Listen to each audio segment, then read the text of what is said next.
അതുപോലെ മറ്റൊരു ഇപ്പൊ ഹിൻഡൻബർഗിനെ പോലെ തന്നെ നമ്മൾ ഇലക്ഷന് തൊട്ട് മുൻപ് കേട്ട ഒരു പേരാണ് ധ്രുവ് റാത്തി എന്ന് പറയും. സാർ ഇപ്പൊ അത് പരാമർശിച്ചത് കൊണ്ട് ഞാനത് പറയുകയാണ്. അപ്പൊ ധ്രുവ് റാത്തിയെ വെച്ചുകൊണ്ട് അന്ന് ബംഗ്ലാദേശാണ് ഇന്ത്യയേക്കാൾ മുകളിൽ ആ ഹാപ്പിനെസ്സിൽ ഇൻഡെക്സിൽ മേലെ നിൽക്കുന്നതെന്നൊക്കെ അത്തരത്തിൽ ഒരുപാട് പേരുകൾ നമ്മൾ ഇനിയും കേൾക്കുമെന്നുള്ളതാണ് യാഥാർത്ഥ്യം. പക്ഷെ ഇനി ഇവിടെ എടുത്തു പറയേണ്ട ഒന്ന് തന്നെയാണ് സർ, ഭാരതത്തിന്റെ രണ്ടാം സൈന്യം എന്ന് അറിയപ്പെടുന്ന RSSന്റെ ഒരു ശക്തി കൂടി നമ്മൾ ഇവിടെ എടുത്ത് പറയേണ്ടത് സർ. കാരണം ഇവിടെ ഡിവൈഎഫ്ഐക്കാരും CPM-കാരും ഒക്കെ കൊടുക്കുന്ന ഒരു മുദ്രാവാക്യമുണ്ടല്ലോ, അവിടെ ഡിവൈഎഫ്ഐക്കാരുണ്ടായിരുന്നെങ്കിൽ അത് നടക്കില്ലായിരുന്നു, ഇത് നടക്കില്ലായിരുന്നു എന്ന് കൊടുക്കുന്ന ഒരു മുദ്രാവാക്യമുണ്ട്.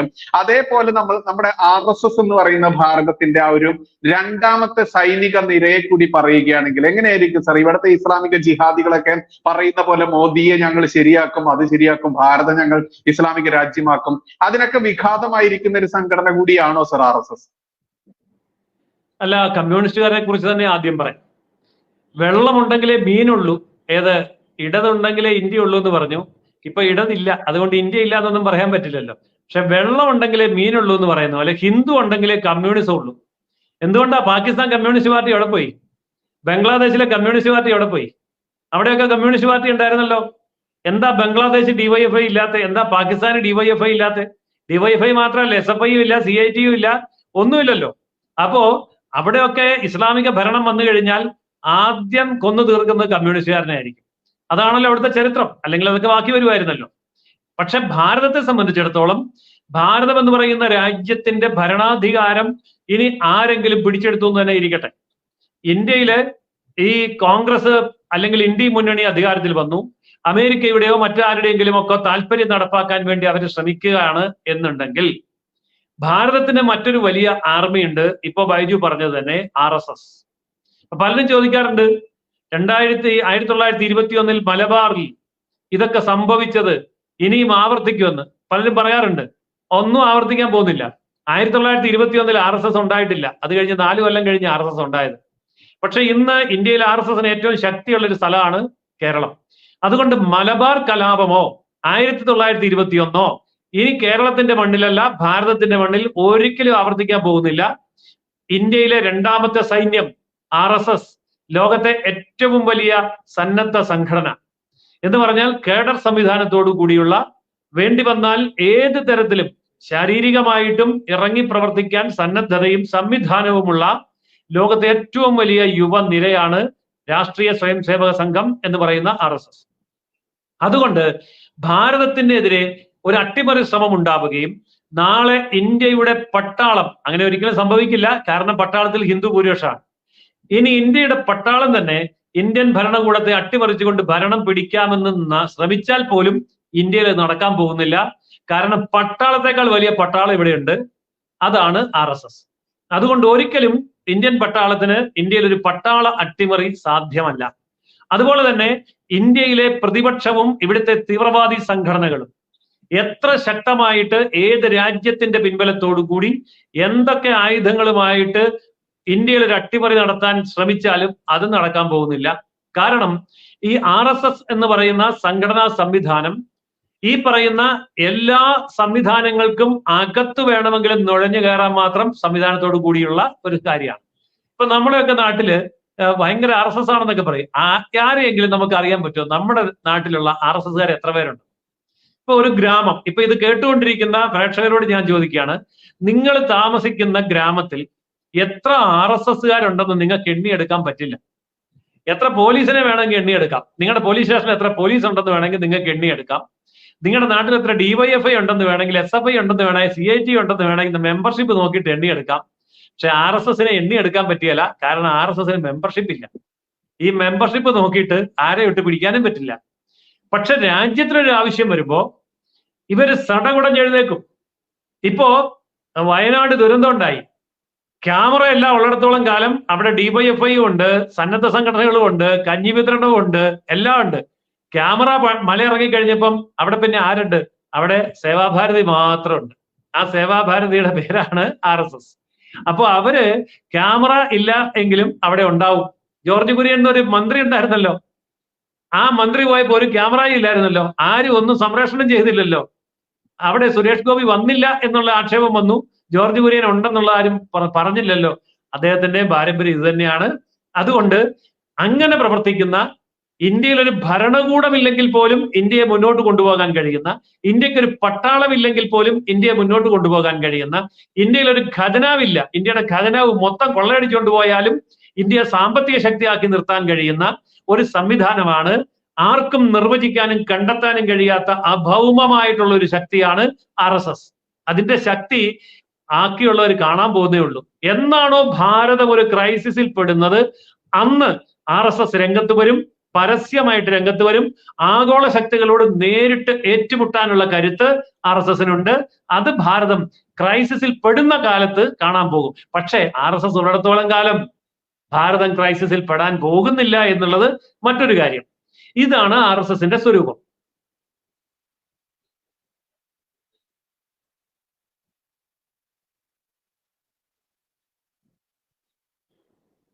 സർ, മറ്റൊന്ന്, ഇപ്പൊ RSSന്റെ ഈ കാര്യം പറഞ്ഞത് കൊണ്ട് തന്നെ RSS 100-ാം വയസ്സിലേക്ക് അടുത്ത വർഷം കാലെടുത്ത് വെക്കുകയാണ് നമ്മൾക്കറിയാം. ഇപ്പോൾ CPM-ന്റെ, കമ്മ്യൂണിസ്റ്റ് പാർട്ടിയുടെ, ഭാരതത്തിലെ ഇന്ത്യൻ കമ്മ്യൂണിസ്റ്റ് പാർട്ടിയുടെയും RSSന്റെയും 100 വർഷങ്ങളെ വിലയിരുത്തുകയാണെങ്കിൽ എങ്ങനെയായിരിക്കും സാറിന്റെ വിലയിരുത്തൽ? അല്ല, അതിപ്പോ വിലയിരുത്താൻ ഇവിടെ കമ്മ്യൂണിസ്റ്റ് പാർട്ടി ഇല്ലല്ലോ, പൊടി പോലും കണ്ടുപിടിക്കാൻ ഇല്ലാതായില്ലേ. ഇപ്പൊ തമിഴ്നാട്ടിലെ DMK 2 സീറ്റ്, അവരുടെ സീറ്റ്, ജയിക്കുന്ന സീറ്റ് കൊടുത്തതുകൊണ്ട് അവർക്ക് 2 MP കിട്ടി. രാജസ്ഥാനിൽ കോൺഗ്രസിന് ജയിക്കുമെന്ന് ഉറപ്പുള്ള ഒരു സീറ്റ് കൊടുത്തതുകൊണ്ട് രാജസ്ഥാനിൽ നിന്ന് ഒരു MP കിട്ടി. കേരളത്തിൽ നിന്ന് എത്രയാ കിട്ടിയത്? കഷ്ടിച്ച് രക്ഷപ്പെട്ട ഒരു MP, അത്രേ ഉള്ളൂ. അപ്പോൾ ഭരിക്കുന്ന സ്വന്തം സംസ്ഥാനത്ത് ഒരേ ഒരു MP-യുമായിട്ട് നിൽക്കുന്നു. ദേശീയ പാർട്ടി എന്ന് പറയുന്ന പദവി നഷ്ടപ്പെട്ടിരിക്കുന്നു. അഖിലേന്ത്യാ തലത്തിൽ 1% വോട്ട് പോലും ഇല്ലാത്ത പാർട്ടിയായി അംഗീകാരം നഷ്ടപ്പെട്ടിരിക്കുന്നു.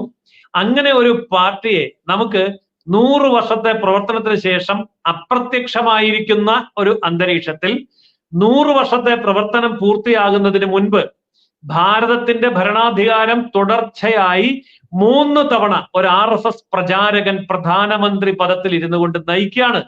ഭാരതത്തെ മാത്രമല്ല, ലോകത്തെ മുഴുവൻ നയിക്കുകയാണ്. അപ്പോൾ ഇതാണ് RSSും കമ്മ്യൂണിസ്റ്റ് പാർട്ടിയും തമ്മിലുള്ള വ്യത്യാസം.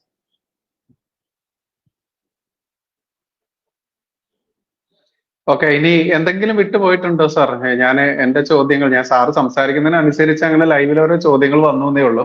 ഇനി എന്തെങ്കിലും വിട്ടുപോയിട്ടുണ്ടോ നമ്മുടെ ഈ ചർച്ചയിലേക്ക് കൂട്ടിച്ചേർക്കേണ്ടതായിട്ടുള്ള?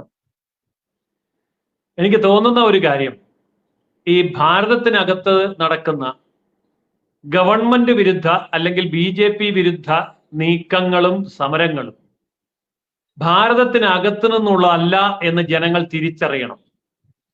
അതായത് കോൺഗ്രസിന്റെ പേരിലായിരിക്കും, അല്ലെങ്കിൽ പ്രതിപക്ഷ പാർട്ടിയുടെ ഇന്ത്യ മുന്നണിയുടെ പേരിലായിരിക്കും, അതല്ലെങ്കിൽ കർഷകന്റെ പേരിലായിരിക്കും, വിദ്യാർത്ഥിയുടെ പേരിലായിരിക്കും, അല്ലെങ്കിൽ ഈ പറഞ്ഞ പോലെ അഗ്നിവീറിന്റെ പേരിലായിരിക്കും.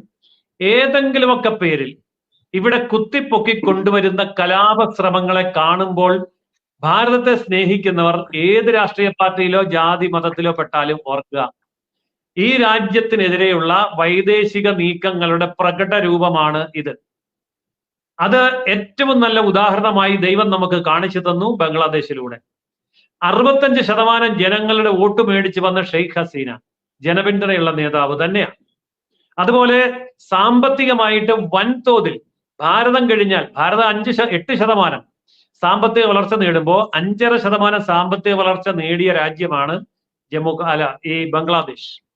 ആ ബംഗ്ലാദേശിന്റെ മൈക്രോ ഫിനാൻസ് സംവിധാനം, അവിടുത്തെ കാർഷിക മേഖല, അവിടുത്തെ വ്യാവസായിക രംഗത്തെ ചണം പോലെയുള്ള മേഖല, ഇതൊക്കെ തന്നെ വളരെ ഭദ്രമായി മുന്നോട്ട് പോകുമ്പോഴാണ്, യാതൊരുവിധ ആക്ഷേപങ്ങളും ഇല്ലാതിരിക്കുമ്പോഴാണ് ഇല്ലാത്ത ഒരു ആരോപണം ഉയർത്തിക്കൊണ്ടുവന്ന് സംവരണത്തിന്റെ പേരിൽ ഇതാ അവാമി ലീഗ് ഗവൺമെന്റ് ഉദ്യോഗം മുഴുവൻ അടിച്ചെടുക്കാൻ പോകുന്നു എന്ന തെറ്റിദ്ധാരണ പരത്തിക്കൊണ്ട് ജനാധിപത്യ ഗവൺമെന്റിനെ അട്ടിമറിച്ച് സമാധാനത്തിന് നൊബേൽ പ്രൈസ് കിട്ടിയ ആളിനെ പട്ടാള ഭരണത്തിന്റെ മേധാവിയായി വെച്ചത്.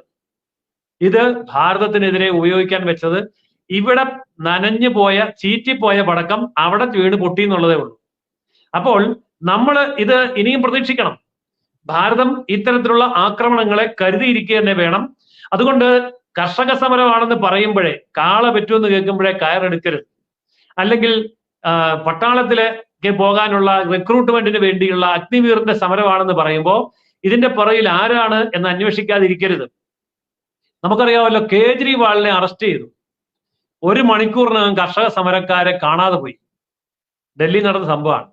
അപ്പൊ കേജ്രിവാളും കർഷക സമരവും തമ്മിലുള്ള ബന്ധം എന്തായിരുന്നു? രണ്ടുപേർക്കും ഫണ്ട് ചെയ്യുന്ന ഒരേ ഏജൻസി ആയിരുന്നു. അത്രേ ഉള്ളൂ. എന്ന് പറഞ്ഞ പോലെ ഏതെങ്കിലും ഒരു സമരം വരുമ്പോൾ അല്ലെങ്കിൽ ഒരു ജനകീയ വികാരം ഇളക്കി വിടുമ്പോൾ ഇതിന്റെ പിറകിൽ ആരാണ് എന്ന് അന്വേഷിക്കേണ്ട ചുമതല ഇന്ത്യയിലെ ജനങ്ങൾക്കുണ്ട്, മാധ്യമങ്ങൾക്കുണ്ട്, ചിന്തകന്മാർക്കുണ്ട്, രാഷ്ട്രീയ നിരീക്ഷകന്മാർക്കുണ്ട്. അതുകൊണ്ട് കേവലം ഏതെങ്കിലും ഒരു സമരത്തിന്റെ പേരും പൊക്കിപ്പിടിച്ചുകൊണ്ട് വരുമ്പോ എടുത്തു ചാടി ഓടുന്നതിന് പകരം അതിന്റെ പുറകിൽ ആരാണ്.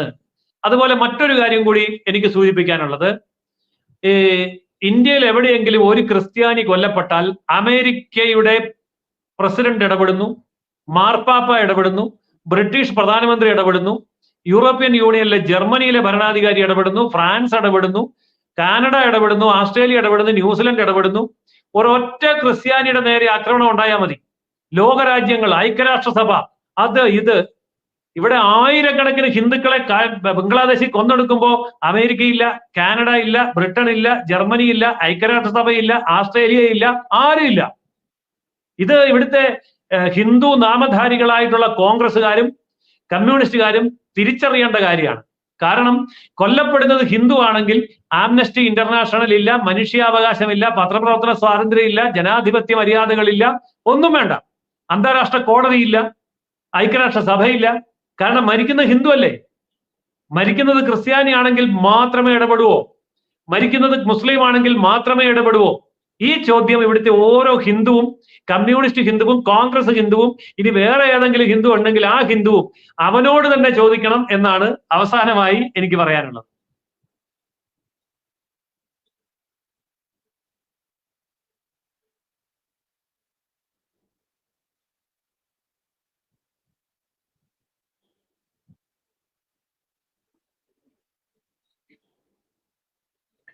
ഓക്കെ, നമ്മൾക്കറിയാം ഇതിൽ കൂടുതലൊന്നും പറയേണ്ടതില്ല എന്നുള്ളതാണ് യാഥാർത്ഥ്യം. നമ്മൾക്കറിയാം നമ്മുടെ കൊല്ലം MP ആയിട്ടുള്ള പ്രേമചന്ദ്രൻ, NK പ്രേമചന്ദ്രൻ, അയാളെയൊക്കെ നമ്മളൊരു മതേതരനാണ്, അതല്ലെങ്കിൽ അയാളൊരു വ്യക്തിത്വം ഉണ്ട് എന്നൊക്കെ ഒരു ധാരണ.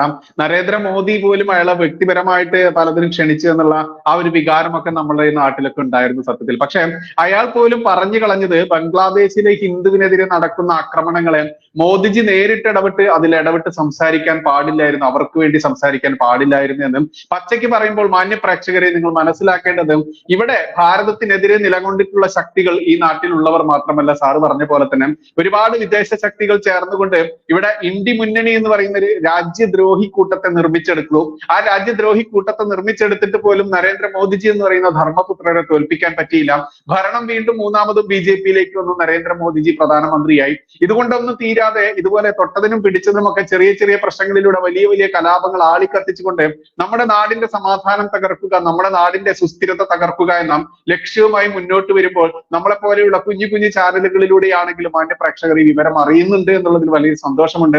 ആയിരക്കണക്കിന് ആളുകൾ ഈ വൈകിയ വേളയിലാണെങ്കിൽ പോലും ഇങ്ങനത്തെ ഒരു വിഷയമായിട്ട് പോലും കേട്ടിരിക്കുക എന്ന് പറയുമ്പോൾ ചാനലുകളിലൂടെ, പ്രത്യേകിച്ച് മലയാള ചാനലുകളിലൂടെ ഇത്തരത്തിലുള്ള വിവരങ്ങൾ വരുന്നില്ല എന്നുള്ളതിന്റെ ആ ഒരു വിഷമകരമായിട്ടുള്ള കാര്യം കൂടി നമ്മൾക്ക് മനസ്സിലാവുന്നുണ്ട്. എന്തായാലും ഈ വിഷയത്തിൽ ജയസൂര്യൻ സാർ കൃത്യമായിട്ടും എല്ലാ വശങ്ങളും ടച്ച് ചെയ്തുകൊണ്ട് തന്നെ നമ്മളോട് സംബന്ധിച്ചു. എന്തായാലും സാറിന് ഒരു വലിയ നന്ദി പ്രകടിപ്പിക്കേണ്ടതുണ്ട്. കാരണം ജയസൂര്യൻ സാറിന് നമ്മളിവിടെ ഇടയ്ക്കിടയ്ക്ക് വിളിക്കുന്നത് എന്തുകൊണ്ടെന്ന് വെച്ചാൽ എല്ലാ ഭാഗങ്ങളും ടച്ച് ചെയ്ത് സംസാരിക്കാൻ പറ്റുന്ന ആളുകളിലുള്ള ഒരാൾ എന്നുള്ള ലക്ഷ്യം കൂടി വെച്ചുകൊണ്ടാണ്. അതുകൊണ്ട് മാന്യ പ്രേക്ഷകർ തന്നെ ഇവിടെ കമന്റ് ഇടുന്ന ഇഷ്ടംപോലെ കാണാറുണ്ട് ഇടയ്ക്ക്.